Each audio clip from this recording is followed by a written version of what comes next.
Before we begin the story, let us know where you're watching from by leaving a comment below. If you enjoy this video, don't forget to like and subscribe. Have a wonderful day. Enjoy the story, everyone. The door of the Bentley Continental opened, and a $3,000 English loafer stepped right into a can of blue paint. Sophia didn't even have time to yell, "Watch out!" The damage was done. The paint burst like fireworks across the sidewalk, splattering all over the navy suit pants of the best-dressed man she had seen in 3 months living on that corner in Charleston, South Carolina. And she couldn't hold it in. She laughed out loud.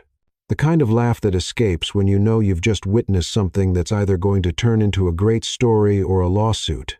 The man looked down, then at her, then back at the blue stain, now forming a crooked heart on the side of his genuine leather shoe.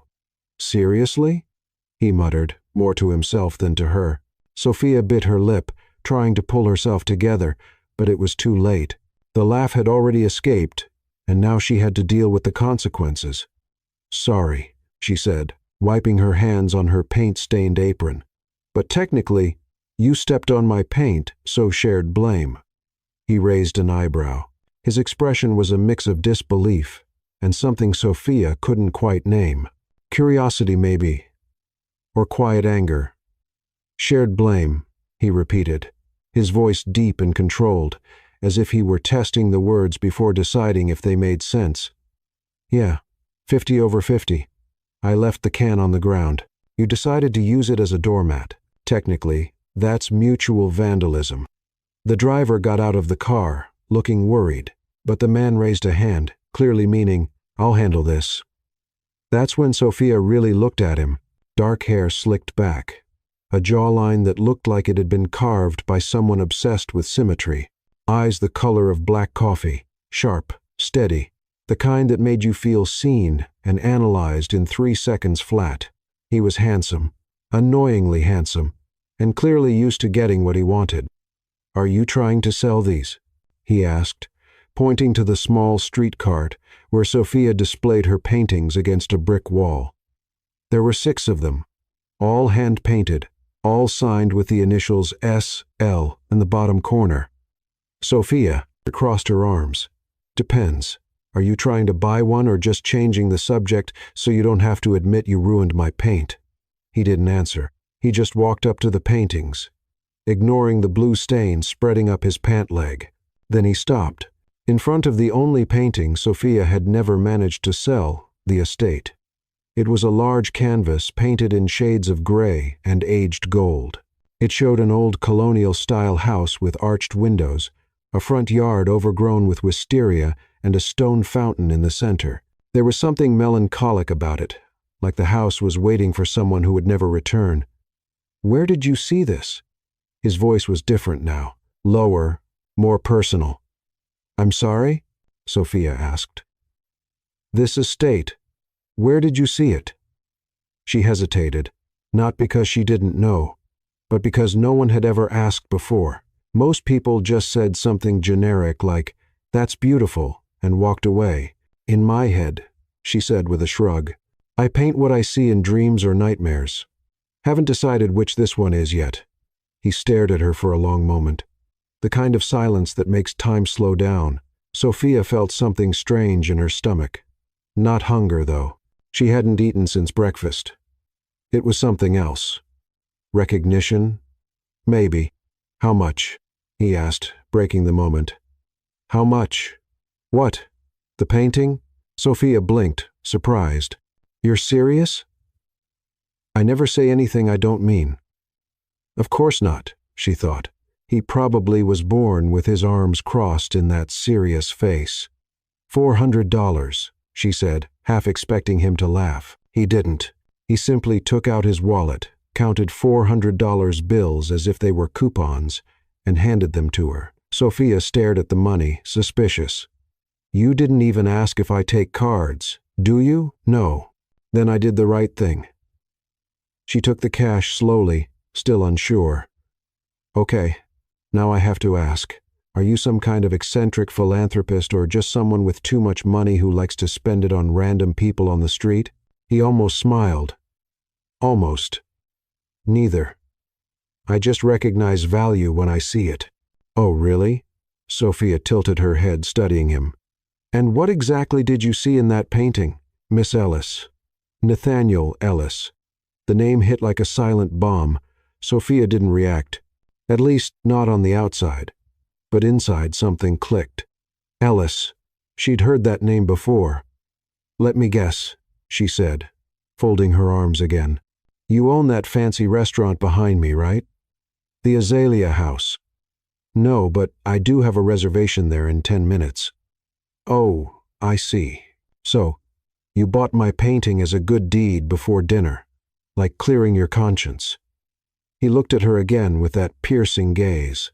"Do you always talk like that, or just when someone buys something from you?" "Depends. Are you always this annoying, or only when you buy art from people on the street?" This time he actually smiled briefly, but it was real, and Sophia hated how his smile was just as annoyingly handsome as the rest of him. "Do you have a name?" he asked. "Sophia. Sophia Laurent. Sophia," he repeated as if memorizing it. "Nice to meet you." He picked up the painting, turned, and walked toward the restaurant, followed by the driver carrying the canvas like it was a sacred relic. Sophia stood there on the sidewalk, $400 in hand, and a strange feeling in her chest. She had sold paintings before, many, but none had ever felt this odd or this important. As Nathaniel Ellis disappeared through the glass doors of the Azalea House, Sophia looked at her empty cart, at the paint cans scattered on the ground, and at the blue stain still glistening on the sidewalk under the streetlight. Then, very softly, she whispered to herself, "What on earth just happened?" But deep down, she already knew. That man hadn't bought the painting by chance. He'd recognized something in it. And for the first time in months, Sophia felt something she hadn't felt since she'd lost everything. Hope. Or maybe just the illusion of it. Because men like Nathaniel Ellis didn't come back to sidewalks like hers. They only passed by and forgot. The envelope was white, thick, expensive, and it had his name written in gold calligraphy that probably cost more than a normal person's monthly salary. Nathaniel Ellis held the invitation between his fingers as if it were a court summons, because in a way that's exactly what it was. "Victoria Hargrove and Benjamin Ellis invite you to celebrate their engagement." He read the line 3 times. Each time it hurt a little less, or maybe he was just going numb. The waiter appeared beside the table with a professional smile and a bottle of red wine. Nathaniel didn't even remember ordering. "Shall I pour for you, Mr. Ellis?" "Fill it to the brim," Nathaniel muttered, dropping the invitation on the table as if it burned. The waiter poured the wine with the elegance of someone who had done it for 20 years, but couldn't quite hide his curiosity when he saw the names printed on the paper. "Oh, the Ellis Hargrove engagement," he said too casually. "Everyone's talking about it. It's going to be at the Grove Estate, right? That mansion with the Italian marble fountain. They say there'll be over 300 guests." Nathaniel took a long sip of wine. "Fascinating. You'll be going, right, sir?" "Me?" "Yes, sir." "Are you attending alone, or—" The question hung in the air like a polite sucker punch. Alone? Of course, he was going alone because Victoria had traded him for his cousin Benjamin, the rival partner who spent more time trying to sabotage the family business than helping it grow. And now, not only were they together, they were getting married in front of everyone, in front of Charleston's elite, in front of the Ellis Enterprises board, in front of him. "I haven't decided yet," Nathaniel said curtly. The waiter nodded, but Nathaniel caught the look, that thin veil of pity dressed as politeness. "I understand, sir. Well, just let me know if you need anything." When the waiter left, Nathaniel kept staring at the invitation. The paper seemed to scream silently. "You lost. He won, and everyone will be there to see it." He picked up his phone, 3 unread messages. "Benjamin, hope you'll come, cousin. It would be a shame if you missed the event of the year. Nathaniel, please attend. The family needs to show unity. You know how the board is.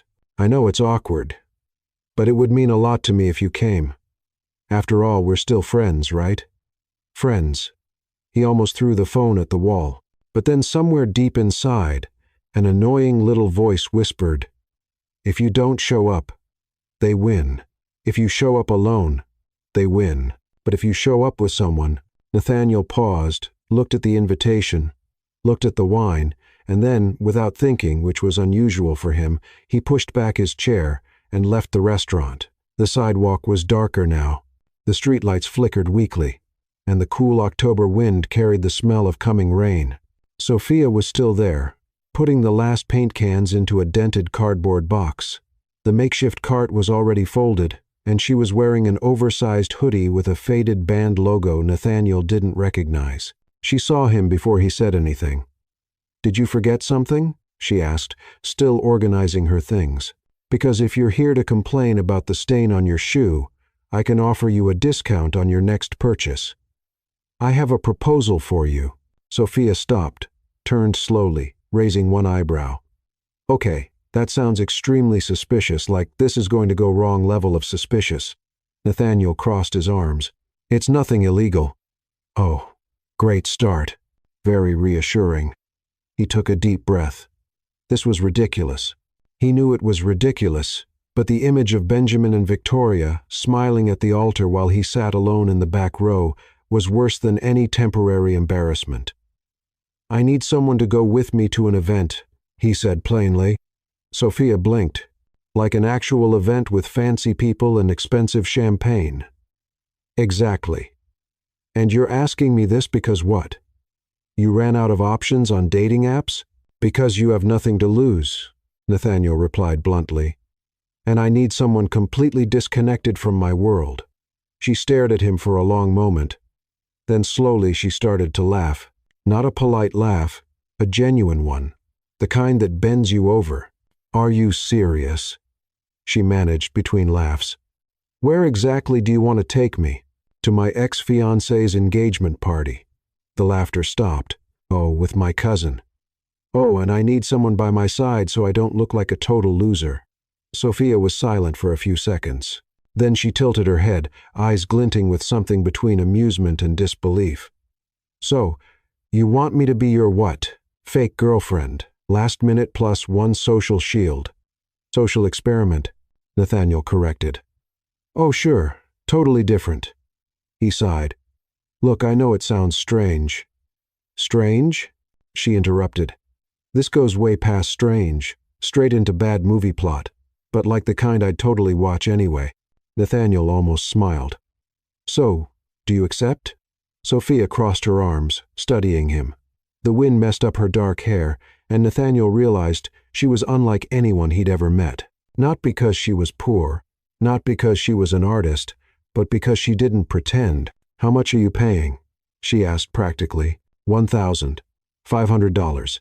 Half now, half later." "Wow. Okay. And what do I have to wear? Homeless chic or classic streetwear?" He couldn't help it. He laughed quietly but genuinely. "I'll take care of the outfit." "Of course you will," Sophia muttered, rolling her eyes.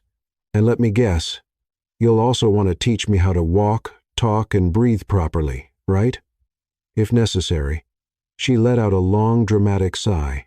"Fine, I'll do it, but only because I need the money. And honestly, I'm dying to see what kind of circus rich people live in." Nathaniel extended his hand. "Deal." Sophia shook it firmly, and for a second, they just stood there under the dim streetlight, sealing the most absurd agreement either of them had ever made. "One thing," Sophia said, letting go of his hand. "If this blows up in my face, I'm painting you as the villain in all my next works." "Fair enough." She smiled, a crooked, daring smile, and Nathaniel realized too late that he had just made the worst or best decision of his life, because Sophia Laurent wasn't just any companion. She was a ticking time bomb with a paintbrush.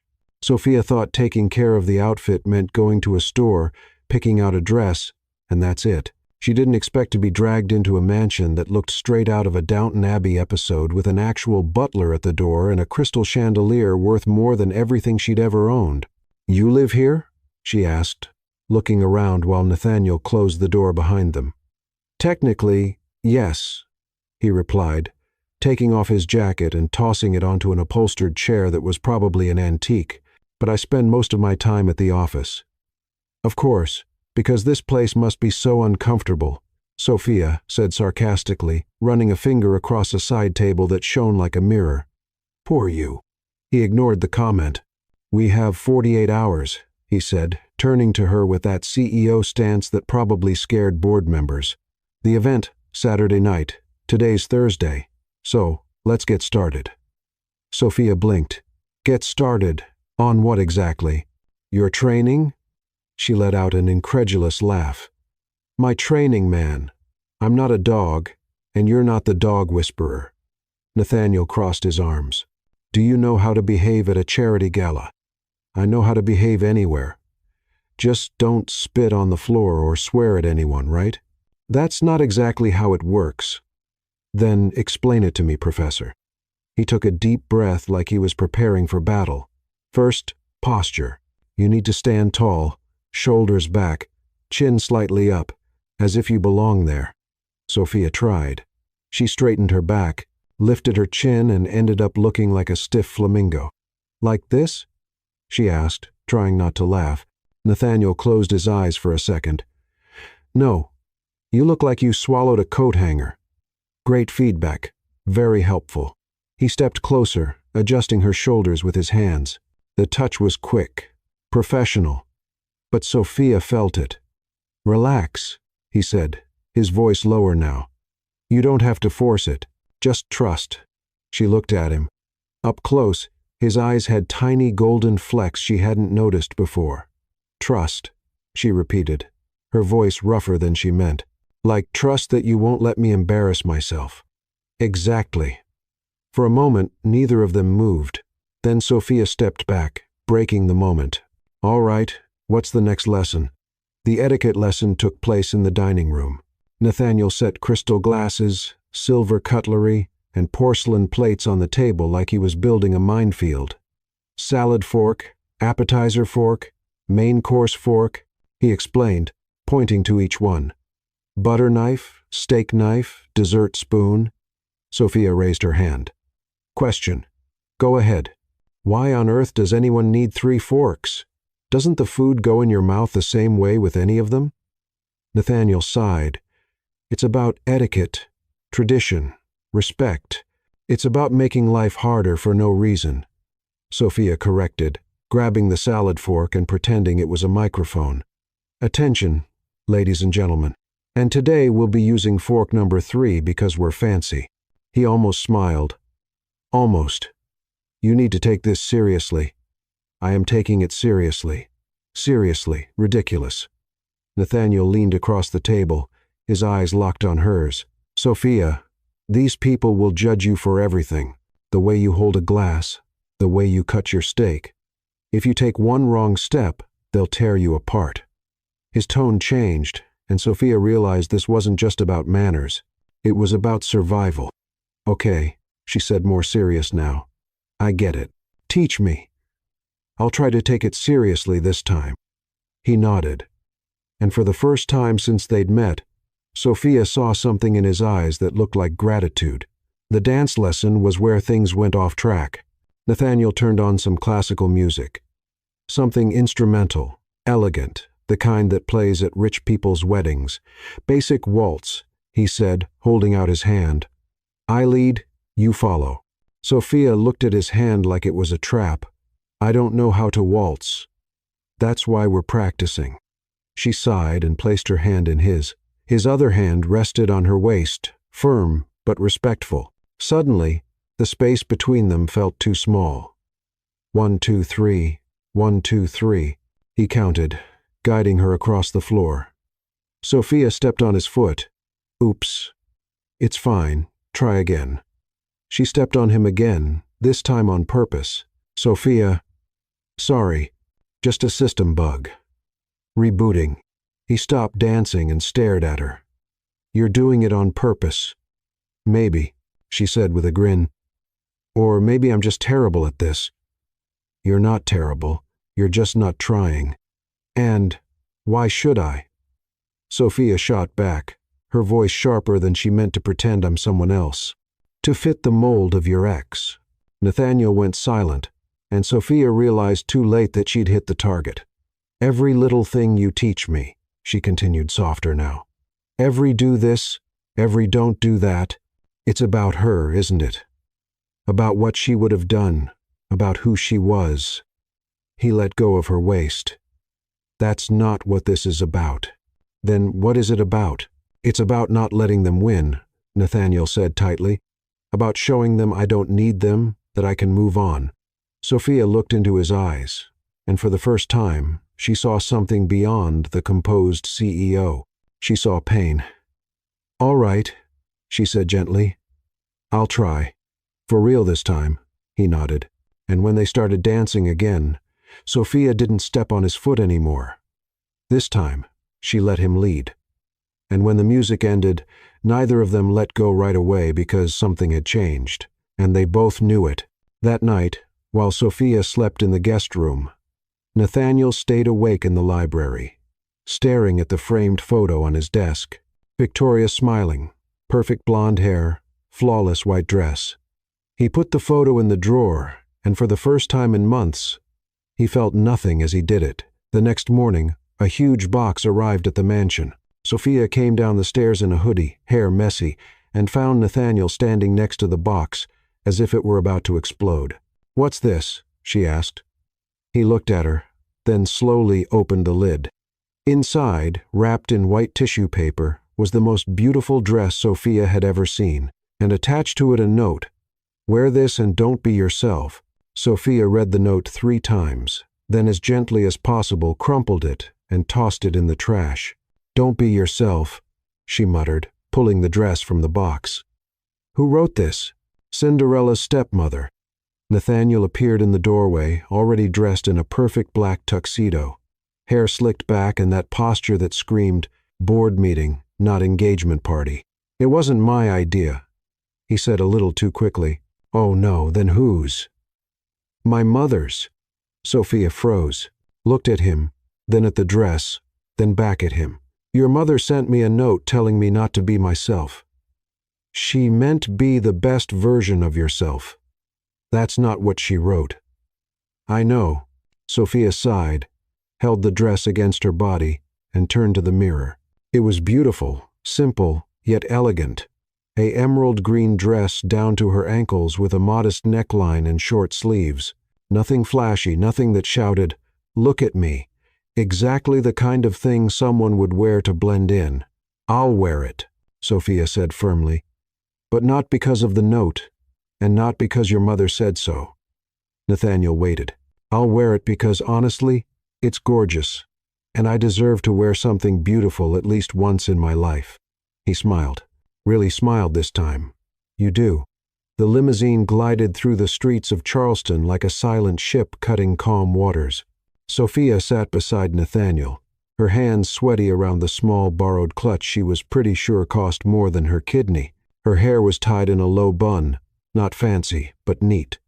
And around her neck, the only thing that was truly hers, a green glass pendant that had belonged to her grandmother. It wasn't expensive, it wasn't truly old, but it shimmered under the light like it was keeping secrets. "You okay?" Nathaniel asked, breaking the silence. Sophia looked at him. "Define okay." "Nervous. Terrified." "Great. Me too." She let out a short laugh. "Really? The great Nathaniel Ellis. Scared?" "I didn't say scared. I said terrified. It's different." "How so?" "Scared is when you think something bad might happen. Terrified is when you're sure it will." Sophia turned toward him. "Then why are you doing this?" He was quiet for a moment, staring out the window. "Because quitting would be worse." And then the limousine stopped.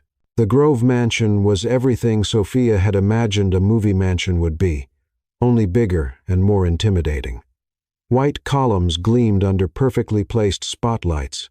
A grand fountain sprayed water like a living sculpture, and at the entrance, a red carpet led to glass doors where dozens of people dressed like royalty walked in, smiling and laughing, greeting each other like movie stars. Sophia swallowed hard. "There's still time to turn back," she whispered. "There isn't," Nathaniel said, opening the door. Nightlight poured into the car, Then he held out his hand to her. Sophia looked at it, then at him, then at the glowing hall beyond. She took a deep breath. "All right, let's get this over with." She placed her hand in his and stepped out of the limousine. And the murmuring began. Not loud, not immediate, but unmistakable. Heads turned, eyes moved from her shoes to her face, lips shifted into polite smiles that hid whispers. "Who is she? Never seen her before. She's not on the list, is she?" Sophia felt every word like invisible pins. Then Nathaniel squeezed her hand just once, quick and reassuring, and she remembered, "I belong anywhere I decide to be." So, with the posture he had taught her, she lifted her chin and walked. The ballroom was massive. Crystal chandeliers hung from the ceiling like constellations frozen in time. Round tables covered with white linen surrounded a central dance floor. And at the far end, on a stage decorated with white and gold flowers, a giant panel showed Victoria and Benjamin smiling like they just won the lottery. Sophia resisted the urge to roll her eyes. "They look happy," she said dryly. "They do," Nathaniel replied, voice tight. A woman approached, platinum hair, blood-red dress, and a smile as sharp as a knife. "Nathaniel!" she exclaimed, air-kissing beside his cheek. "What a surprise to see you here, and with company." She looked at Sophia like someone examining a questionable piece of art. Sophia smiled back sweetly, dangerously sweet.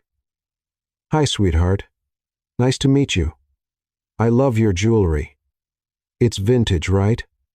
The woman blinked. "Vintage? Yeah, like old classic from another time." Nathaniel coughed. Sophia was almost sure he was holding back a laugh. "Well," the woman said, clearly annoyed, "enjoy the party," and she walked away, her heels striking the floor harder than necessary. "You just implied her jewelry was fake," Nathaniel murmured. "I didn't imply," I suggested. "Sophia, relax. She won't sue me for an offensive compliment." They kept walking. More looks, more whispers. Then a voice cut through the air like breaking glass. "Nathaniel." They stopped. Sophia turned.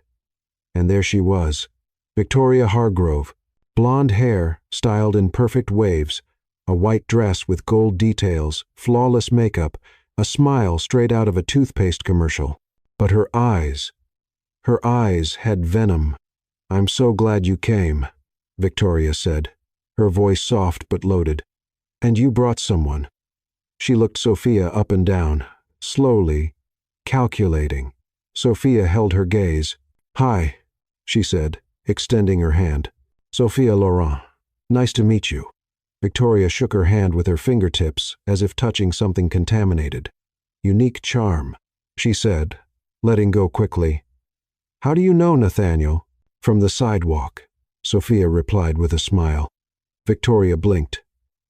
"I'm sorry. I sell art. He bought one. We connected." The silence that followed was so heavy Sophia could almost hear it creak. Victoria smiled, but not with her eyes. "How interesting." Then she turned to Nathaniel. "I hope you're comfortable here. After all, we're still family, are we?" Nathaniel didn't answer, and Victoria walked away, her white dress sweeping the floor like an elegant ghost. Sophia exhaled. "She hates you," she whispered. "No," Nathaniel said quietly. "She underestimates me." "And what about me?" He smiled slightly. She hasn't figured you out yet." Sophia was about to respond when the sound of a spoon tapping a glass echoed through the room. Benjamin Ellis stepped onto the stage, microphone in hand, wearing a broad fake smile. "Good evening, everyone. Thank you for being here on this very special night." And Sophia noticed just by looking at Nathaniel's face that the war had only begun. Benjamin Ellis spoke like a man used to being heard. Loud, confident, and smiling like someone who had just won something he didn't deserve. And judging by the way Nathaniel gripped his champagne glass, he probably had. "I want to thank you all for celebrating this special moment with us," Benjamin went on, gesturing like a talk show host. "Victoria and I are incredibly happy and having our family, friends, and—" He paused, scanning the room until his eyes landed on Nathaniel. Everyone here means the world to us." The emphasis on everyone felt like a punch disguised as a hug. Sophia could feel Nathaniel tense beside her. "But before we continue," Benjamin said, "Victoria would like to say a few words." Polite applause filled the hall as Victoria walked up to the stage with the grace of someone who'd practiced in the mirror for weeks. She held the microphone like a scepter. "Thank you, darling," she said, placing a perfectly delicate hand on Benjamin's arm. Then she turned to the crowd. "I just want to thank everyone for being here. I know some of you traveled from far away, others rearranged busy schedules, and some," she paused, her eyes sliding straight to Sophia, "came even though they weren't exactly expected." The room fell silent, that heavy kind of silence when everyone knows something is about to blow up. Sophia swallowed hard. Victoria smiled. "Sweet, poisonous. But that's all right. The truth is, not everyone is meant to belong in places like this. And that's not judgment. It's just reality." A few people laughed quietly, but enough to sting. Sophia felt her face grow warm. Her palms were sweating. Every instinct told her to leave, to not give that woman the satisfaction of seeing her crack. But then something clicked inside her, and she remembered who she was. Sophia Loren didn't run. She painted over. So before Nathaniel could stop her, she took a step forward and spoke loud enough for everyone to hear. "You're right." The whole room turned to her. Victoria blinked, clearly not expecting a response. Sophia smiled, calm, confident. "Not everyone is meant to be in places like this," she said slowly. "Some of us are born to restore what others break." The silence burst into murmurs. Then someone laughed, then another, and another until half the room was hiding smiles behind polite coughs. Victoria turned red. Benjamin froze, and Nathaniel looked at Sophia like he was seeing her for the first time. "Well," Victoria said, her voice trembling slightly. "How witty." "Thank you, sweetheart," Sophia replied with a small nod. "I learned from the best." More laughter. Some people even clapped. And for one brief, glorious moment, Sophia felt like she'd won, but the victory lasted exactly 15 seconds. A woman with gray hair and an emerald green dress stood up from the main table, her eyes fixed on Sophia's neck. "That necklace?" she said sharply. "Where did you get that?" Sophia frowned. "Excuse me." The woman came closer, eyes narrowed as if examining a piece of evidence. "That necklace, it belongs to the Ellis collection." The entire ballroom went silent again, but this time it was different. The kind of silence that comes before a public execution. Sophia instinctively reached for the necklace. "No, it doesn't. It was my grandmother's." "Impossible." The woman snapped, her voice rising. "I know that piece. It was stolen from the Ellis mansion 15 years ago. Venetian glass with a silver clasp. The artisan's signature is engraved on the back." Sophia felt the floor vanish beneath her feet. "I didn't steal it. My grandmother gave it to me before she died." "And where did your grandmother get it?" The woman practically spat. She worked for a family here in Charleston. They said it was a gift." "A gift?" the woman repeated with disdain. "How convenient." Benjamin stepped down from the stage, his smile replaced by a serious, calculating expression. "Maybe we should verify that," he said, looking straight at Sophia. "After all, if it really is the stolen piece, this becomes a legal matter." Sophia turned to Nathaniel, her eyes silently pleading for help, but he said nothing. He just stood there holding a glass of champagne, his expression impossible to read. Silence. He was silent. "Nathaniel," she whispered, her voice breaking. Nothing. And that's when Sophia understood. He wasn't going to defend her. Not in front of them. Not in front of his family. Not when it meant admitting he brought a thief to his ex's engagement party. He'd made his choice, and it wasn't her. "I think you'd better leave," Benjamin said, his voice cold. "Before this gets unpleasant." 2 security guards appeared like shadows, positioning themselves beside Sophia. She looked around. Every face once curious, even amused, was now hard, judgmental, cold, and Nathaniel remained silent. Sophia felt her eyes burn, but she refused to let the tears fall. Not here, not in front of them. With the last bit of dignity she had left, she unclasped the necklace slowly, carefully, and placed it in the woman's hand. "Keep it," she said, her voice steady despite the tremor, "if it's that important to you." Then, without looking back, without waiting for Nathaniel to say anything, because she already knew he wouldn't, Sophia crossed the ballroom. Her heels struck the marble floor like drums. No one spoke, no one laughed, no one clapped. They just watched her leave, and when the glass door closed behind her, the sound echoed through the room. Outside, the night was cold. The wind blew hard and tangling Sophia's hair and carrying the scent of coming rain. She stopped on the sidewalk, her hands shaking, her chest tight, and finally she let the tears fall. Not for the humiliation, not for the necklace, but for his silence, because in the end, it was the silence that hurt the most. Inside the ballroom, Nathaniel still held his champagne glass, and for the first time in his life, he didn't know what to do, because he had just let the only real person he knew be destroyed, and he had done nothing to stop it. Benjamin came closer, resting a hand on his shoulder with fake sympathy. "Relax, cousin. You made the right choice." But when Nathaniel looked toward the door Sophia had walked through, he realized something. He'd made the worst choice of his life. And maybe there was no way to fix it. Nathaniel set that champagne glass down on the nearest table so hard the crystal almost cracked. And he walked out. Benjamin called after him. Victoria said something. Someone tried to grab his arm, but he was already crossing the room, pushing open the glass door, his eyes searching the darkness of the night.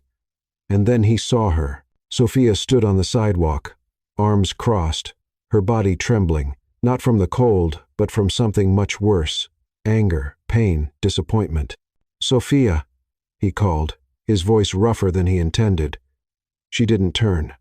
"No. Let me explain." "No," she repeated louder this time. "You had your chance in there, and you chose to stay silent." Nathaniel stopped a few steps away from her, his hands in his pockets, the flawless tuxedo contrasting with the chaos inside him. "I didn't know what to do," he admitted. "Liar!" Sophia cut him off, finally turning toward him. Her eyes were red but dry. She had already cried. Now there was only coldness left. "You knew exactly what to do. Defend the person who brought you there. But you didn't because it was going to cost you something. And the great Nathaniel Ellis never loses anything, right? It's not like that. Then how is it?" He opened his mouth, closed it, tried again. Nothing came out. Sophia laughed, a short, humorless laugh that hurt more than any scream. "Yeah, exactly." The limousine pulled up at the entrance. The driver quickly got out and opened the back door. "I'll take you home," Nathaniel said. "I don't have a home," Sophia replied, her voice low but steady. "I have a rented room that smells like mold in an alley where I used to keep my paintings. And now, thanks to you, I don't even have the dignity to go back there without feeling ashamed." She got into the car, not because she wanted to, but because she had nowhere else to go. Nathaniel got in from the other side. The door closed, and the silence inside that confined space was deafening. The car started moving. The lights of the Grove mansion faded behind them, along with the music, the laughter, and everything Sophia had tried to pretend she belonged to. "I'm sorry," Nathaniel said at last. "For what?" Sophia asked, looking out the window. "For using me? For humiliating me? Or for not having the courage to admit I was just an accessory?" "You weren't an accessory. Then what was I?" He didn't answer, and silence filled the space again, heavy and suffocating. Sophia reached for her neck where her grandmother's necklace used to be and felt the emptiness. Then, slowly, she took something out of her bag. It was a small dented sign, hand-painted cardboard, "Art with Soul," the same sign that used to sit on the cart where she sold her paintings on the sidewalk. She held it for a moment, then without saying a word, placed it on the seat beside Nathaniel. "You can keep that too," she said, her voice flat. Since you like collecting things that don't belong to you. Nathaniel looked at the sign, then at her. Sophia, let me out here. What? Stop the car now. Sophia, don't stop the car. The driver hit the brakes immediately. Sophia opened the door before the car had even come to a full stop and stepped out, her heels striking the wet pavement. The rain had started. Fine. Cold. The kind that soaks you slowly and doesn't stop.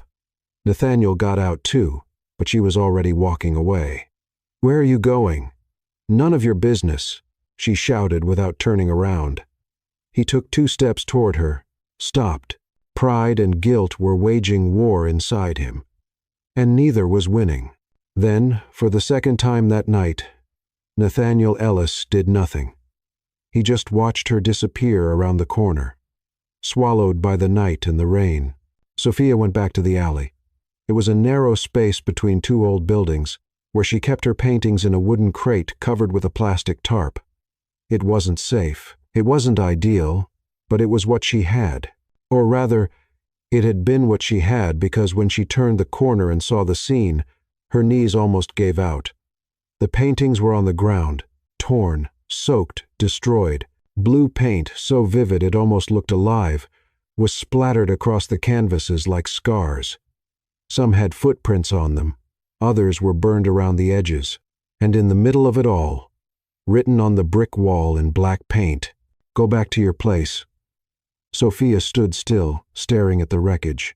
The rain fell harder now, washing away the fresh paint, but not the marks. Then she let out a weak, trembling laugh. "Even the rain wanted to sign one of my works today," she murmured to herself. But the joke didn't help. Nothing did. She knelt among the ruined canvases, picking up broken frame pieces, bits of paintings that had taken her weeks to finish. There was one in particular, a painting of a child holding a paintbrush, staring at a blank canvas with hope in their eyes. It was the first painting she had made after her father died, and now it was in pieces. Sophia pressed the broken frame against her chest, and for the first time since it all began, she truly cried. Not for the humiliation, not for the paintings, not for the necklace, but because for one brief moment she had believed that someone saw her, not as the poor girl on the sidewalk, not as a failed artist, but as someone who mattered. And Nathaniel had destroyed that, not with words, not with actions, but with silence. Across the street, inside the parked limousine, Nathaniel watched. The driver had suggested leaving, but he couldn't. He just sat there watching Sophia kneel among the wreckage, her body trembling, the rain pouring mercilessly. And for the first time in his life, Nathaniel Ellis felt small, not because he had lost something, but because he had destroyed someone. He picked up the little sign she had left on the seat. Art with soul. And he understood. Sophia didn't sell paintings. She sold pieces of herself, and he had bought them, used them, and thrown them away. "Sir," the driver said quietly, "what would you like to do?" Nathaniel didn't answer. He just kept staring out the window. And when Sophia finally stood up, holding the pieces she managed to save and disappeared into the night, he realized something. He no longer knew who the villain of that story was. But he had a strong suspicion. That night, at a bar on the other side of town, Benjamin Ellis raised a glass of whiskey and smiled, because the war had only just begun, and he had no intention of losing. Sophia spent 3 days trying to put the pieces back together, literally sitting on the floor of her rented room that smelled like mold and regret. She used tape, white glue, and even chewed gum to try to fix what was left of the paintings. It didn't work because destroyed art doesn't come back. It just becomes something else like her. On the 4th day, she went back to the alley, not because she wanted to, but because she'd forgotten one last box of paints hidden behind the trash container, the only spot the vandals hadn't found. And that's where he appeared. The man was thin, wearing a wrinkled plaid shirt, faded jeans, and a camera hanging around his neck like it was part of him. He was taking pictures of the wreckage. Sophia stopped, stunned. "Excuse me, are you taking pictures of my personal disaster?" The man turned, startled, almost dropping his camera. "Oh, hi. Sorry, I didn't know anyone was here. I'm with the Charleston Cultural Tribune." My name's Ethan. Ethan Harper." He held out his hand, smiling like he just found gold in a pile of garbage. Sophia didn't shake it. "And what exactly you doing here, Ethan Harper?" "Oh, I write about art vandalism around the city. Like, who does it, why, and what it says about us as a society. It's deep, really deep. It's invasive." "That too," he agreed, still smiling. "But look at this." He pointed at a torn canvas on the ground. "This is art being destroyed. It's meta. It's tragic. It's beautiful." Sophia crossed her arms. "It's my life being destroyed." Ethan froze, and then slowly it hit him. "Wait, you're the artist? Congratulations, Sherlock." He looked at her, then at the wreckage, then back at her, his eyes wide. "Wow, you're like the victim and the artwork at the same time. That's poetic. That's depressing. Also true," he said, pulling a crumpled notepad from his pocket. "Mind if I ask a few questions?" "No, just real quick. Promise?" "No. 5 minutes. Ethan." Sophia sighed, looked up at the sky, asked for patience, which clearly wasn't coming. "Fine. 3 minutes. But if you write anything ridiculous, I'll sue you." "Fair enough," he said, already scribbling. "So, what do you think motivated the vandalism?"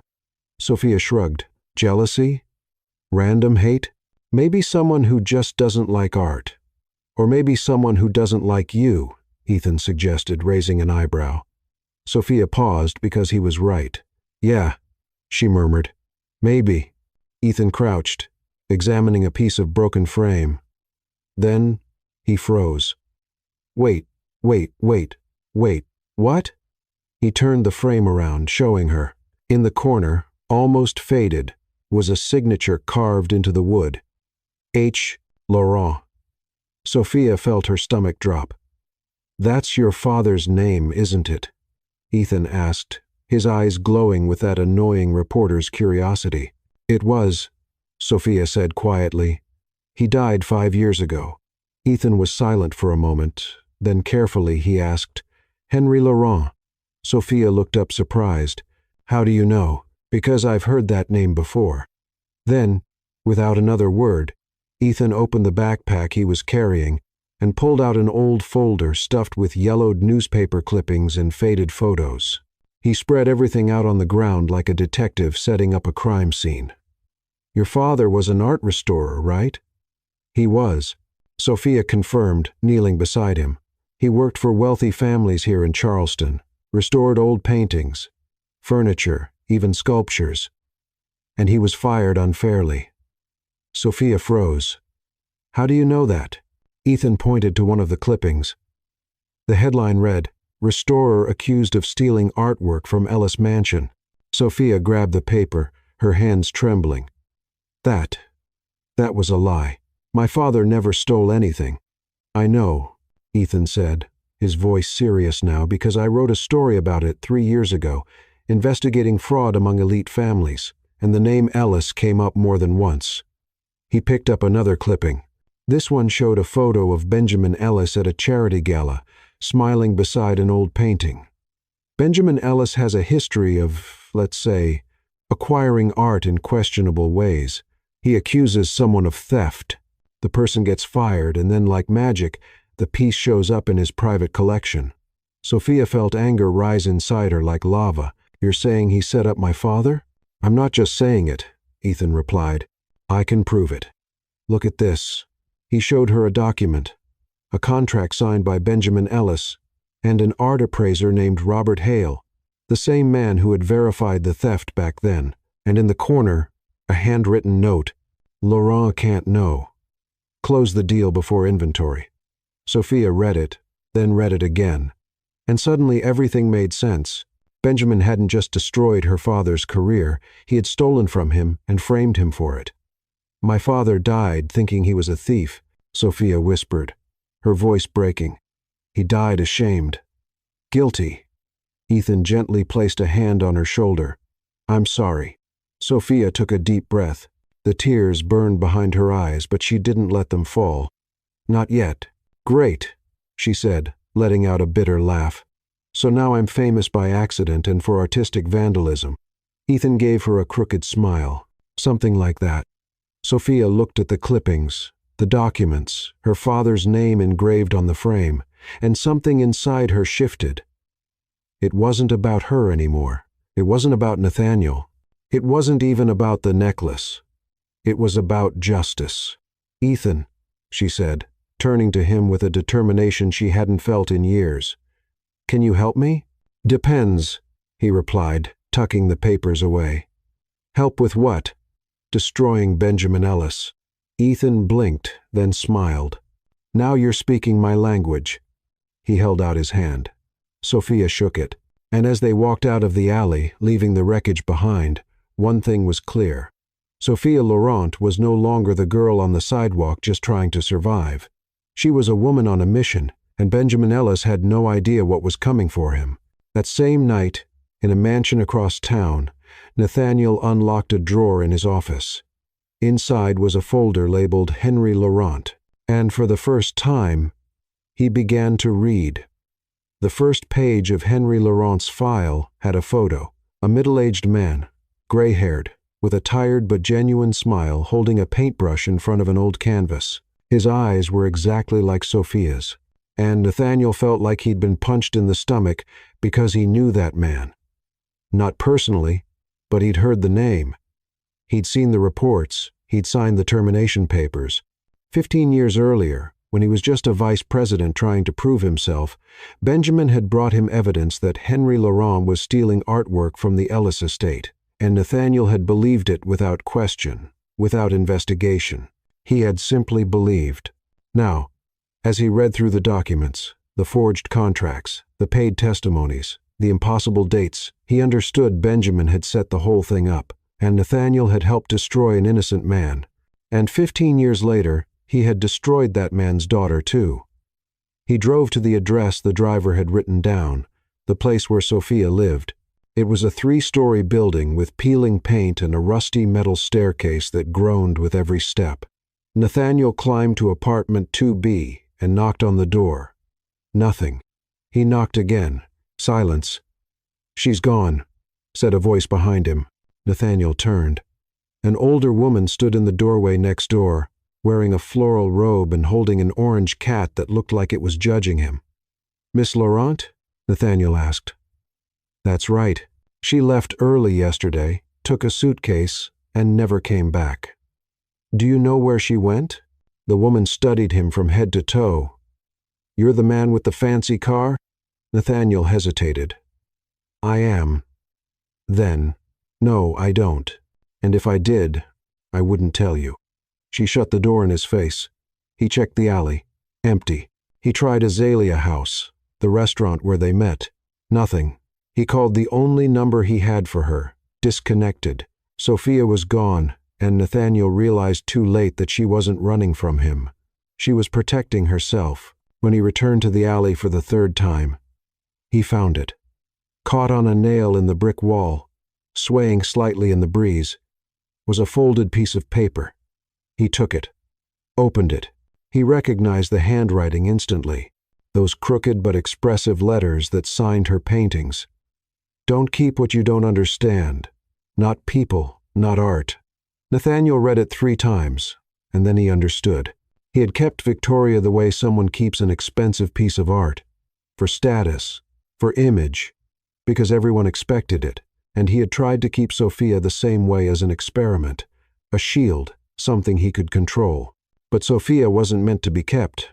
She was meant to be seen, admired, respected, and he had failed at all 3. When he returned to the mansion, it was nearly midnight. The house was silent, empty, cold. He walked into the office, tossed his keys onto the desk, and that's when he saw it. The necklace, the green glass necklace Sophia had left in the car. It was there on the polished mahogany desk, softly shining under the lamp, and beside it, the crumpled little tag. Art with soul. Nathaniel sat heavily in his chair. He picked up the necklace, feeling its weight in his hand. And for the first time in years, he didn't know what to do. "Sir," came a voice from the door. It was Thomas, the butler, who had worked in the house for 20 years, and had watched Nathaniel grow up. "What is it, Thomas?" "Just wanted to ask if you need anything. Tea, coffee, maybe some whiskey to drown your sorrows." Nathaniel almost smiled. "No, thank you." Thomas nodded, but before leaving he paused and said softly, "Looks like the master's been restored on the inside, but still needs a coat of varnish." Nathaniel looked up surprised. "What?" Thomas gave a faint smile. "It's something Miss Sophia would say, I imagine. She had a way with words." Has Nathaniel corrected him? "She has a way with words." "Of course, sir. My mistake." And he left, closing the door behind him, leaving Nathaniel alone with the ghosts of his own conscience. It was 2:00 the morning when Benjamin showed up. He didn't knock. He just walked in as if the mansion belonged to him, too. "I thought you'd be asleep," he said, pouring himself a drink from the decanter without asking. "What do you want, Benjamin?" "Came to see how you're holding up." "Rough night, huh? Your date getting thrown out for stealing." "Awkward." Nathaniel tightened his grip on the necklace. "She didn't steal anything." Benjamin laughed. "Of course she did. Everyone saw it. The necklace was from the Ellis collection." "It wasn't," Nathaniel said, his voice dangerously calm. "It belonged to her grandmother. She worked for our family. It was a gift." Benjamin froze, his glass halfway to his mouth. "You can't prove that." Nathaniel opened the desk drawer, pulled out a folder, and threw it in front of him. "I can." Benjamin looked at the folder, then at Nathaniel. The smile disappeared. "What is this?" "Evidence, forged contracts, paid-off witnesses, security footage of you ordering Sophia's paintings to be vandalized. Everything I need to destroy you." Benjamin went pale. "You won't do it." "Why not?" "Because we're family. Because this will ruin the Ellis name. Because I care more about the company's reputation than the truth." Nathaniel stood, eyes locked on his cousin. "You're right, I used to care." Benjamin slammed the glass down on the desk. "If you do this, I'll take you down with me. The press will love hearing how the CEO of Ellis Enterprises helped ruin an innocent man 15 years ago." "I know," Nathaniel said calmly, "and I'll own it, because unlike you, I still have something worth saving." "Oh yeah. And what's that?" "My humanity." The silence that followed was heavy, thick. Benjamin picked up the folder, looked at him, and slowly smiled. "You're doing this for her, aren't you? The beggar woman." Nathaniel didn't answer. Benjamin laughed low and cruel. "How pathetic. Get out of my house, Benjamin." "With pleasure." He walked to the door, stopped, turned. "But just so you know, she's gone, isn't she? So, even if you clear her name, even if you destroy me, she won't come back because in the end, you chose the wrong side." And he left, slamming the door. Nathaniel stayed in the office. The house felt larger than ever, emptier, colder. He looked around. The expensive furniture, the old paintings, the Persian rugs, everything flawless, everything perfect, everything hollow, and he realized Sophia had been right. He didn't understand anything. Not art, not people, not himself. But maybe there was still time to learn. The next morning, an envelope was delivered to the Charleston Cultural Tribune. Inside were documents, photos, contracts, and a letter signed by Nathaniel Ellis. Ethan Harper opened it, read it, and smiled. "Sophia," he called, "you need to see this." Sophia looked down at the papers spread across Ethan's desk as if they were pieces of a crime scene, because technically they were. Forged contracts, deleted but recovered emails, suspicious bank transfers, and a letter signed by Nathaniel Ellis confessing everything. "He sent this to me," Ethan said, sliding the papers toward her. "Everything we need to prove your father was innocent, that Benjamin set him up." Sophia picked up the letter, reading it slowly, and she felt something strange in her chest. Not relief, not gratitude, confusion. "Why did he do this?" she asked quietly. Ethan shrugged. "Guilt, redemption, unreturned love." Sophia gave him a look. "It's not love." "Of course not," Ethan agreed, smiling. but it would make a great headline. She rolled her eyes and kept reading the documents. And that's when she saw it. Nathaniel hadn't just sent proof. He had sent a plan, and that plan involved a charity auction at Grove Mansion, the same place where she had been humiliated. "He's crazy," she murmured. "Maybe," Ethan said, "but it's the kind of crazy that sells newspapers." While Sophia processed everything in the newsroom on the other side of the city, Nathaniel was in the basement of Ellis Enterprises doing something he never imagined he would do, breaking into his own archives. Technically, it wasn't breaking in. He was the CEO. He had access to everything, but going in there at 3:00 the morning with a flashlight and a master key stolen from the secretary's safe definitely felt like a crime. "This is ridiculous," he muttered to himself, opening the third drawer of a dusty file cabinet that probably no one had opened since 2010. He was looking for one specific thing: the original inventory records from the Ellis Mansion 15 years ago. Because if Benjamin had framed Henry Laurent, the proof would be there, hidden but there. Nathaniel searched for 2 hours. He found old contracts, restoration invoices, auction receipts, and then at the back of the last drawer, under a pile of yellow documents, he found it, a folder with the label torn, but you could still read Inventory 2010 Restored Works.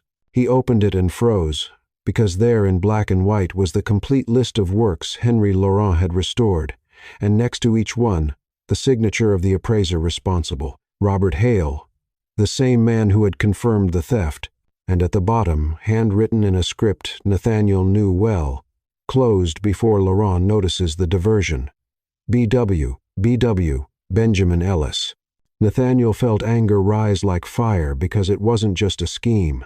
It was premeditated, planned, cruel, and he had fallen for it like a fool. He took photos of everything with his phone, tucked the folder under his arm, and left the basement like a thief in his own company. But when he reached the elevator, he realized there was a problem. He wasn't alone. The board meeting the next morning was, to say the least, tense. Benjamin was there, smiling as always, sitting at the end of the table as if he owned the place. Victoria was there too, as an outside consultant invited by her cousin, which was ridiculous, but no one had the nerve to question it. And Nathaniel was in the middle with a flash drive in his pocket and sweat running down his forehead. "So, Nate," Benjamin began, far too casual, "do you have any updates on the internal audit?" Nathaniel cleared his throat. "I do. In fact, I brought some interesting documents." He stood, plugged the flash drive into the projector, and turned it on. The first image was the forged 2010 contract. The room fell silent. As you can see, Nathaniel began trying to sound professional. There are inconsistencies in the Ellis Mansion's inventory records, specifically related to... He tripped over the projector cable. The screen went dark. "Damn," he muttered, trying to turn it back on. Benjamin let out a low laugh. "Spy mode turned off, cousin." A few people laughed. Nathaniel felt his face heat up. "Just a second," he said, fiddling with the cables as if he knew what he was doing. Spoiler, he didn't. After 3 awkward minutes, the secretary walked in and fixed everything in 5 seconds. "Thank you, Karen," Nathaniel murmured. "You're welcome, Mr. Ellis." He took a deep breath and continued. "As I was saying, there's evidence that works were diverted and an innocent employee was blamed." The images started to roll. Contracts, emails, transfers, and then the last image, a security camera recording dated a week ago, showing 2 men walking into the alley where Sophia kept the paintings and destroying everything. "The building next door, security cameras caught it all," Nathaniel explained. "The men were hired by a general services company registered under the name Benjamin Ellis." The room erupted in murmurs. Benjamin stood, his face red. "This is ridiculous. You're making this up to frame me." "No," Nathaniel replied calmly. "I'm exposing what you did." Victoria stood too, her eyes flashing with anger. "You can't do this, Nathaniel. This will destroy the company." "No," he corrected. "This will save it because for the first time, we're going to act with integrity." He turned off the projector, looked around the table. I'm going to organize a charity auction at the Grove Mansion in 2 weeks, and there I'll present this evidence publicly along with a formal apology to the Laurent family. You've lost your mind, Benjamin hissed. Maybe, Nathaniel agreed, but it's the right thing to do. And he walked out of the room, leaving chaos behind. That night, Nathaniel came home and found Thomas waiting at the door. Sir, Mr. Benjamin was here. He took some things from the office. Nathaniel ran to the office. The drawer was open, empty. The original folder was gone. Damn, he muttered, running a hand through his hair. But then he looked at the computer and remembered. He had backed up everything and sent it to Ethan Harper. Benjamin could destroy the original, but the truth was already out there, and there was no turning back. Across town, Benjamin held the folder over a burning fireplace. Victoria stood beside him, arms crossed. Burn it, she said coldly. Benjamin hesitated. If I burn this, we lose any chance to negotiate. And if you don't burn it, we lose everything. He looked at the folder, then at the fire and threw it in. The flame swallowed the papers in seconds. But what they didn't know was that Nathaniel had already won because the truth doesn't need paper to exist. It only needs someone brave enough to tell it. And Nathaniel had finally found that courage. The ballroom at the Grove Mansion had never looked so bright. Freshly polished chandeliers, white flowers on every table, and a line of luxury cars at the entrance that looked like a New York Fashion Week parade. Everyone was there.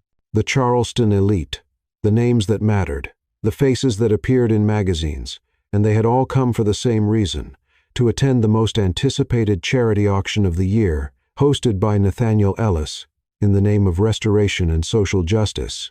What no one knew was that restoration had a much more literal meaning than they imagined. Victoria was glowing, a gold dress that shimmered under the lights like a living trophy. Perfect hair, a smile fixed on her face like it had been painted there. She stood on stage beside Benjamin, greeting guests, posing for photos, acting as if she were the official hostess of the event. And technically, she was because Nathaniel had asked her and Benjamin to help with the organization, as a gesture of goodwill, a family reconciliation, or at least that's what they thought. Thank you all for being here tonight, Victoria said into the microphone, her voice sweet as poisoned honey. We're gathered here to celebrate art, culture, and the Ellis family's commitment to the Charleston community. Polite applause filled the room. Benjamin smiled beside her, hands in his pockets, confident, because he thought he had won, that he had destroyed the evidence that Nathaniel had given up. But then the lights flickered and changed. A side door opened and Sophia walked in, not in a ball gown, not in high heels, but in jeans, a simple white blouse, and worn-out boots. And in her hands she carried a canvas, a painting. The painting of the estate Nathaniel had bought from her months earlier, the first one, only now it was different, restored. But the scars of the vandalism were still there, tears stitched together with golden thread. Stains of paint blended into the landscape as part of its story. Kintsugi, the Japanese art of mending what's broken with gold. Only this was the Sophia Laurent version. The entire room turned toward her. The murmurs began to ripple through the crowd. Who is she? Isn't that the girl from the engagement scandal? What is she doing here? Victoria froze on stage. Her smile vanished. Benjamin stepped forward, eyes narrowing. What are you doing here? He practically spat. Sophia stopped in the middle of the room. She set the painting on an empty easel that had been conveniently placed there, courtesy of Ethan Harper, who was filming everything discreetly from the back. Then she looked directly at Victoria. Hi, sweetheart. I came to take back what's mine. This is trespassing, Victoria said, her voice shaking. Security! But before anyone could move, Nathaniel stepped onto the stage, not running, not panicking, calm, controlled, like a man who knew exactly what he was doing. Actually, he said, taking the microphone from Victoria's hand, she was invited by me. The room erupted in louder murmurs. Benjamin stepped forward. What are you doing, Nathaniel? What I should have done 15 years ago, he replied, locking eyes with his cousin. The right thing. Then, With a gesture, the lights in the ballroom went out, and the projector turned on. The first image was a contract fake, dated 2010, with Benjamin Ellis's forged signature next to Henry Laurent's name. "This is the contract used to accuse Henry Laurent of theft," Nathaniel explained, his voice echoing through the room. "An innocent man, a brilliant restorer destroyed by a lie. Next slide. Bank transfers from Benjamin Ellis to Robert Hale, the appraiser who had confirmed the theft. And this is proof that everything was bought, planned, executed." More slides, deleted emails, handwritten notes, security footage showing men destroying Sophia's paintings in the alley. Each image hit like a bomb, and the ballroom was in absolute shock. Benjamin tried to shut off the projector. Nathaniel blocked his way. "Get out of my way," Benjamin hissed. "No." Victoria stepped off the stage, trying to slip away. But Ethan appeared by the door, still filming. "I didn't do anything," she shouted, desperate. "It was all Benjamin. I didn't know about any of it." "That's a lie," said Sophia, her voice calm but sharp. "You knew. You always knew. And you chose his side because it was convenient." Victoria glared at her with pure hatred. "You're nothing but a—" "Careful," Sophia cut in, smiling. "Your words are being recorded and you're already not having a great day, sweetheart." Someone in the back laughed, then another, and Victoria realized too late that she'd lost. "Looks like the tables have turned, huh?" Sophia said, tilting her head. And the room erupted. Half applauded. The other half stood in stunned silence, but everyone understood one thing. The truth had won. 2 security guards, real ones this time, not the ones Benjamin had bought, entered the room with 2 Charleston police detectives. "Benjamin Ellis," one of them called, flashing a badge. Benjamin stepped back. "You can't arrest me. You've got nothing that'll hold up in court." "Actually," said the detective, holding up a warrant, "we have enough evidence for fraud, document forgery, and destruction of private property. So yes, we can." And as they led Benjamin away in handcuffs, he yelled at Victoria, "Get me out of here. Pay my bail." But Victoria was already gone, slipping out the back door, because in the end, she always chose herself. When the room finally started to empty, Sophia stood before the restored painting. Nathaniel walked up slowly. "You came?" he said softly. "Ethan convinced me," she replied, still looking at the painting. "He said I needed to see this, that you'd done something unexpected." "And what did you think?" Sophia finally looked at him. "I think you took too long, but at least you did it." He smiled, sad but hopeful. "I'm sorry for everything. I know. And I was wondering if you'd give me a chance to fix this for real this time." Sophia looked at him for a long moment, then slowly she pointed to the painting. "You see these scars?" she asked. "They don't disappear, but now they're part of the piece, and in a way, they make it more beautiful." Nathaniel understood. "So, can we try again?" Sophia didn't answer right away, but then to his surprise, she held out her hand. "We can. But this time, no lies, no games, no silence." He took her hand. "No silence." And for the first time in weeks, they both smiled. For real. Outside, Victoria got into a taxi and called an unknown number. "I need to get out of town now," and she disappeared into the night. But what she didn't know was that the story was only beginning because Nathaniel still had one more surprise. And this time Sophia was going to love it. Nathaniel Ellis had faced shareholder boards, hostile negotiations, even a federal lawsuit. But he'd never been nervous in front of a neighborhood cafe door. Until now. He looked through the foggy window. Inside, sitting at a corner table, Sophia was sketching something on a paper napkin. Her hair was tied in a messy ponytail. Her shirt had paint stains, and she was chewing on the end of her pen like she was solving an impossible math problem. And Nathaniel realized in that exact moment that he was completely in love, which was a problem because he had absolutely no idea what to do about it. So, he took a deep breath, adjusted the package under his arm, and walked in. The bell over the door rang. Sophia looked up and froze. "Hi," said Nathaniel, stopping a few steps from the table. "Hi," she replied slowly, as if testing the word. "May I sit?" Sophia looked at him, then at the empty chair, then back at him. "Depends. Did you come to apologize again, or is there something new in the script?" Nathaniel almost smiled. "Something new? Okay, then sit." He sat down and placed the package on the table. Sophia eyed him suspiciously. "If that's an expensive dress and a note saying, 'Be someone else,' I'm throwing hot coffee in your face." "It's not," Nathaniel assured her. "Open it." She hesitated, then slowly unwrapped the brown paper. Inside was a set of paintbrushes, new, high quality, the kind real artists use, not the kind from craft stores.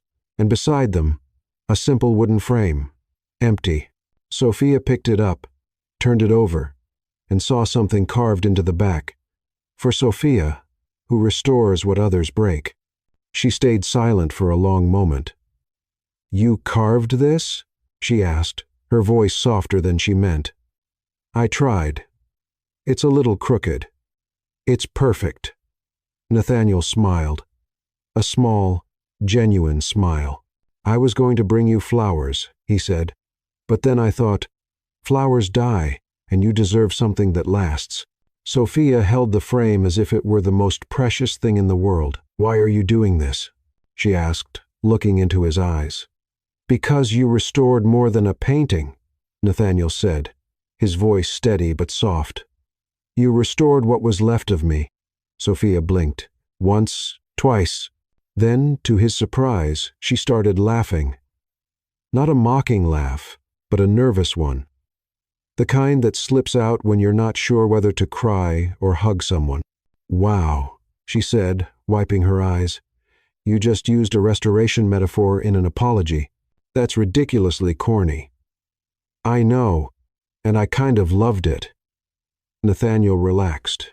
For the first time since he'd walked in, he felt like maybe he had a chance. "So, can we try for real this time?" Sophia opened her mouth to answer and was interrupted by a voice far too cheerful for 8 inches the morning. "Good morning, lovebirds." They both turned. The waiter, a man in his 52nds with a gray mustache and a coffee-stained apron, stood beside the table with a grin that was way too wide. "You two want coffee, toast, or are we skipping straight to the happy ending?" Sophia almost spit out her coffee. "I'm sorry, what?" she asked, trying not to laugh. "Oh, relax, sweetheart," the waiter said, winking. "I've worked here 20 years. I know a romantic apology when I see one. So, tell me, table for 2 or happy ending?" Nathaniel turned red. Sophia burst into laughter, and the waiter stood there waiting for an answer as if hosting a game show. "2 coffees," Nathaniel managed to say, trying to regain composure. "And maybe some toast." "Maybe," the waiter repeated dramatically. "Son, you need more confidence." She's already laughing. "You've won." He walked off, whistling a romantic tune from the 82nds. Sophia wiped the tears from laughing so hard. "I love this place." Nathaniel sighed, but he was smiling. "Are you always going to embarrass me?" "Probably," she said, picking up one of the new paintbrushes and twirling it between her fingers. "But only because you deserve it." He didn't argue. Then silence returned. But it was different now. Not the heavy silence of the past, the comfortable kind, the one that exists between people who really understand each other. Until Sophia broke it. "I'm scared," she admitted softly. Nathaniel frowned. "Of what?" "Of believing again. Of trusting. Of—" She paused, searching for words. "Of loving, because love is scarier than loneliness." He stayed quiet, letting the words settle. "Why?" he asked gently. "Because I know loneliness. I know how to survive it. But love?" Sophia looked at the empty frame. "Love is risky. It's giving pieces of yourself to someone and hoping they don't break them." Nathaniel reached his hand across the table slowly, giving her time to decide. "What if I promise not to break them?" "You can't promise that," Sophia said, but placed her hand on his anyway. "No one can. We always hurt the people we love, even without meaning to. Then we learn to restore, Nathaniel replied, holding her hand together with golden scars and all. Human kintsugi. Exactly. She looked at his hand over hers, feeling the warmth, the steadiness, the quiet promise. Then slowly she nodded. All right, let's try. But slowly, no pressure, no big expectations. No big expectations, he repeated. Just morning coffee. Morning coffee sounds good. The waiter returned with their coffees and a slice of toast no one had ordered. But that came with a little heart drawn in jam on the plate. On the house, he said, winking again. Sophia rolled her eyes but was smiling. And as the two of them shared the toast and talked about everything and nothing, about art, about future plans, about how Nathaniel had burned his first attempt at gilding the frame, one thing became clear. They weren't ready, but they were willing, and sometimes that's all that matters. Across the street, hidden behind a car, Victoria watched through the cafe window, her eyes narrowed, her phone in her hand typing a single message. They're together. Time for Plan B. And as she pressed send, a cold, calculated smile spread across her face. Because if she couldn't have Nathaniel, no one could. Victoria hit send and waited. The reply came seconds later. Received. Operation starting. She smiled, slipped the phone into her purse, and walked away from the shadows. But what Victoria didn't know was that across the street, Ethan Harper was also watching. Camera on, recording everything, and when she turned the corner, he sent the video to Nathaniel with a single message. She still hasn't learned, but we have. Victoria's Plan B canceled before it even began because this time they were ready.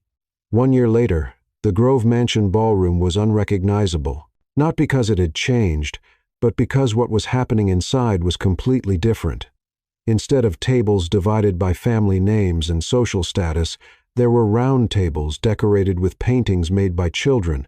Instead of expensive flowers, there were vases with simple, colorful sunflowers. And instead of a tense, competitive atmosphere, there was laughter. Lots of laughter. Because this was not an elite gala.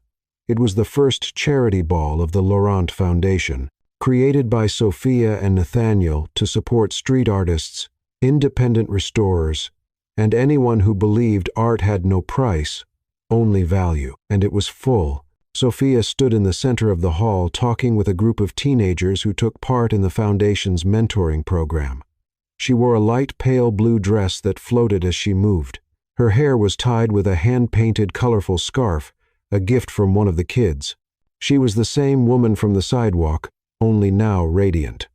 "So, Sophia," one of the girls asked shyly, "is it true you used to sell art on the street before all this?" Sophia smiled. "True.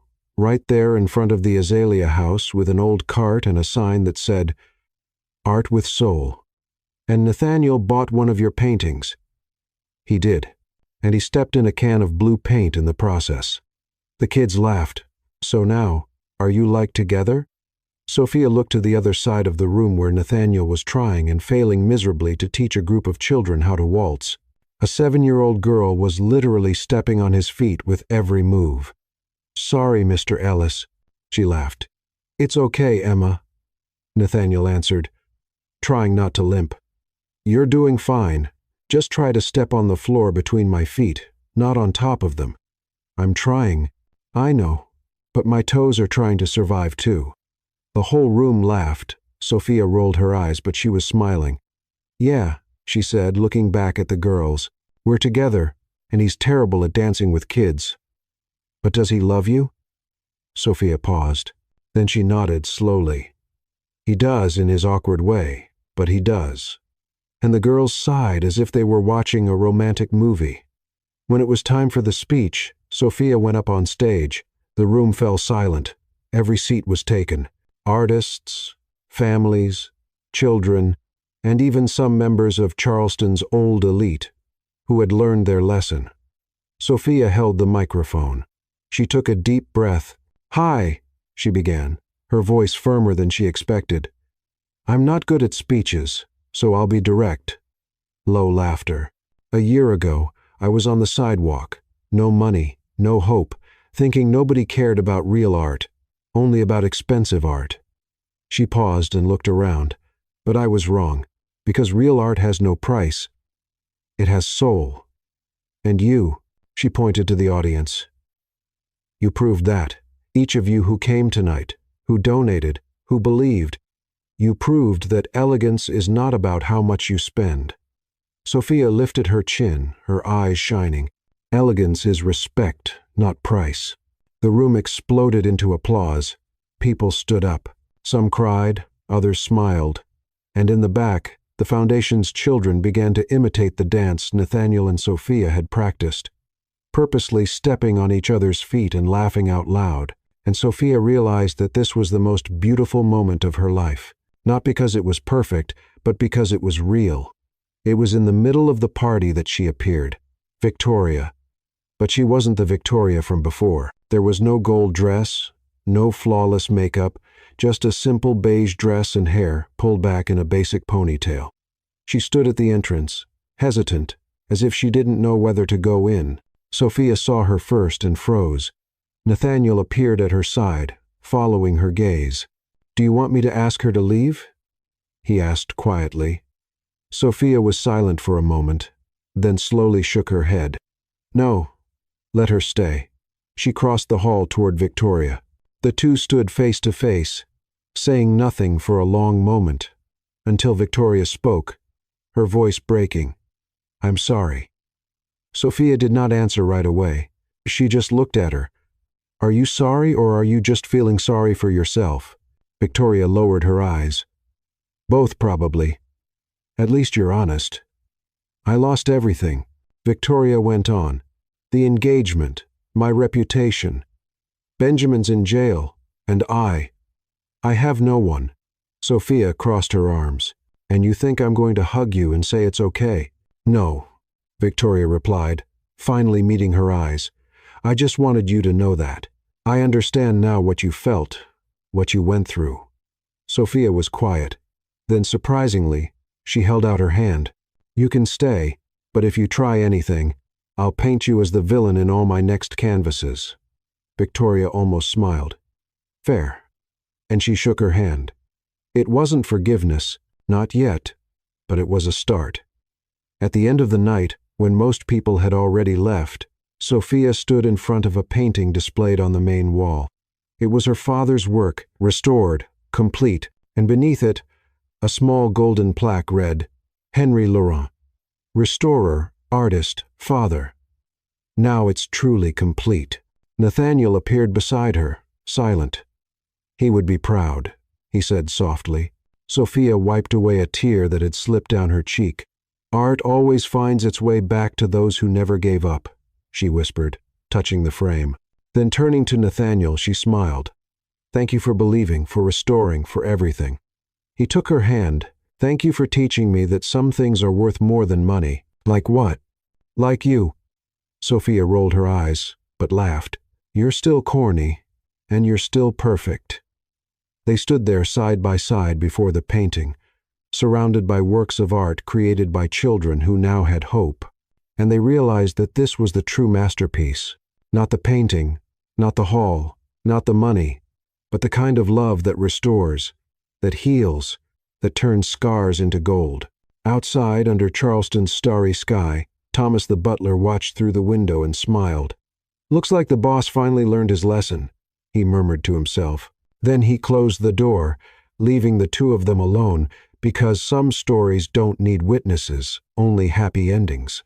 But behind the scenes, Ethan Harper was already typing up his next article, "From Homeless to Humanitarian, the True Story of Sophia Laurent."